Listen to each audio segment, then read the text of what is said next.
बिस्मिल्लाहिर्रहमानिर्रहीम। अस्सलाम वालेकुम everyone, it's me Anam. Hope so कि आप सब ठीक होंगे। गोल्ड की वीकली एनालिसिस आप लोगों के साथ शेयर करने जा रही हूँ। उसके लिए सबसे पहले चलते हैं हम फॉरेक्स फैक्ट्री पे और देखते हैं कि इस वीक कौन-कौन से मेजर फंडामेंटल्स हैं जो गोल्ड पे इंपैक्ट कर सकते हैं।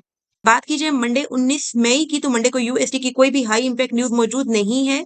ट्यूसडे को देखा जाए तो ट्यूसडे को भी यूएसडी की कोई भी हाई इंपैक्ट न्यूज़ नहीं है। इसी तरह वेडनेसडे को भी यूएसडी की कोई भी हाई इंपैक्ट न्यूज़ मौजूद नहीं है। थर्सडे की बात की जाए तो थर्सडे को यूएसडी की 3 हाई इंपैक्ट न्यूज़ मौजूद हैं, जिनमें से एक न्यूज़ शाम के 5:30 बजे है यूएसडी की अनएम्प्लॉयमेंट क्लेम्स, और 2 न्यूज़ 6:45 पे हैं, फ्लैश मैन्युफैक्चरिंग पीएमआई और फ्लैश सर्विसेज पीएमआई, ये 6:45 पे हैं। इसके अलावा फ्राइडे को भी यूएसडी की कोई भी हाई इंपैक्ट न्यूज़ नहीं है। इस वीक ज़्यादा न्यूज़ नहीं है, लेकिन गोल्ड बहुत ही ज़्यादा वोलेटाइल पेयर है, आपको पता है, तो हमें इस पे केयरफुल होके ही ट्रेड लेनी चाहिए। आप चलते हैं हम गोल्ड के टेक्निकल चार्ट पे और देखते हैं कि इस वीक मार्केट हमें कहाँ से अच्छी अपॉर्चुनिटीज देगा।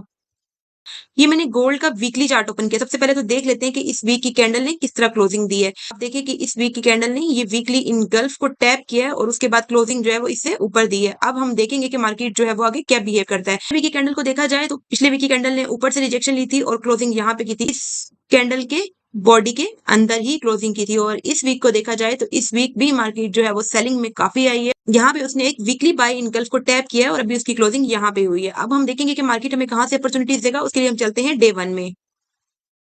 अच्छा जी, ये मैंने डेली का चार्ट ओपन किया, ठीक है। सबसे पहले तो आप ये देखिए कि मार्केट ने इस वाली इनगल्फ को स्वीप किया, ठीक है। इसके नीचे उसने क्लोजिंग नहीं दी है, लेकिन ये है कि इस वाली इनगल्फ को उसने स्वीप किया। हम इसको मार्क कर लेते हैं। ये देखिए, ये एक डेली की इनगल्फ है, ठीक है। मार्केट ने यहाँ पे उसको टैप किया, उसके बाद यहाँ ऊपर गया, ठीक है। अब उसके बाद अगेन जब वो इस एरिया में आया, यहाँ पे उसने एक सेल इनगल्फ बनाई है, आप चेक करें। लेकिन यहाँ पे उसने इस एरिया से नीचे क्लोजिंग नहीं दी, जस्ट विक लगाई है। इन क्लोजिंग वो इस एरिया के अंदर ही है। अब यहाँ पे हमारे पास दो पॉसिबिलिटीज बन सकती हैं। अगर तो मार्केट इस एरिया से ऊपर जाता है, हमारे पास बाइंग की पॉसिबिलिटी है, और अगर ये इस एरिया को ब्रेक कर देता है तो फिर हमारे पास सेलिंग की अपॉर्चुनिटीज इसी एरिया से हमें मिलेंगी। इसके अलावा हम ऊपर से देख लेते हैं कि मार्केट ने ऊपर क्या बिहेव किया। यहाँ पे आप चेक करें कि यहाँ पे भी मार्केट ने एक सेल इनगल्फ बनाई है, ठीक है। ये वाली यहाँ पे इसने सेल इनगल्फ बनाई है, लेकिन नेक्स्ट कैंडल नहीं उसको टैप किया और फिर यहाँ पे मार्केट जो है वो गैप में ओपन हुआ था और दोबारा मार्केट ने उस गैप को फिल नहीं किया।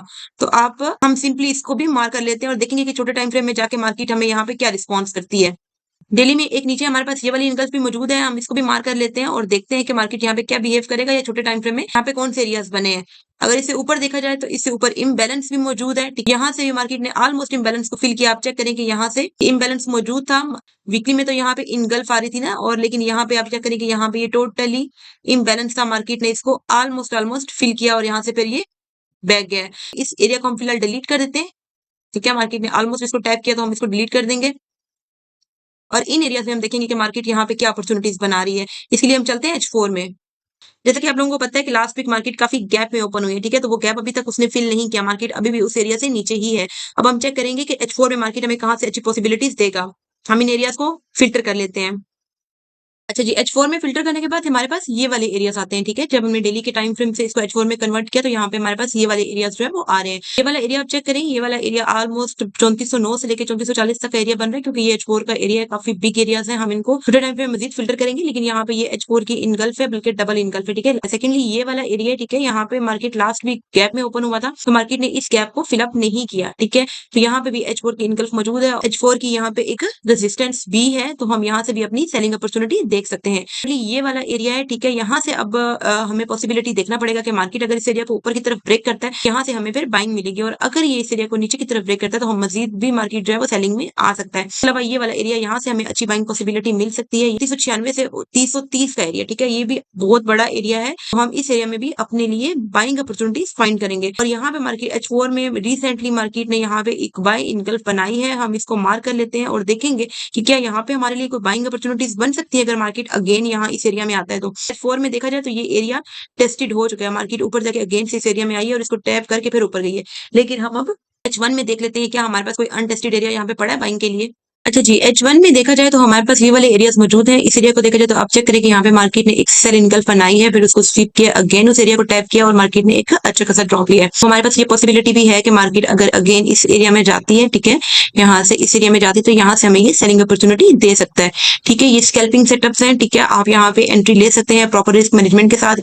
उसके बाद बाइंग के लिए हमारे पास ये वाला एरिया, यहाँ पे डबल बाय इनगल्फ है, ठीक है, यहाँ से भी हमें बाइंग अपॉर्चुनिटी मिल सकती है। अगर मार्केट जो है वो इस एरिया में आती है, यहाँ से हम अपनी बाइंग प्लान कर सकते हैं। हैं। अगेन बोल रही हूँ, गोल्ड बहुत ज्यादा वोलेटाइल है, ठीक है। प्रॉपर रिस्क मैनेजमेंट के साथ विद एसएल ट्रेड लिया करें। इसके अलावा ये वाला एरिया है, ठीक है, ये वाला एरिया, इस वाले एरिया से भी हमें सेलिंग मिल सकती है। हम यहाँ से भी अपनी सेलिंग अपॉर्चुनिटी देखेंगे। इस वाली प्राइस बनती है 3228 से लेकर 3242 का ये एरिया है, यहाँ से हम अपनी सेलिंग अपॉर्चुनिटी देखेंगे फर्स्टली।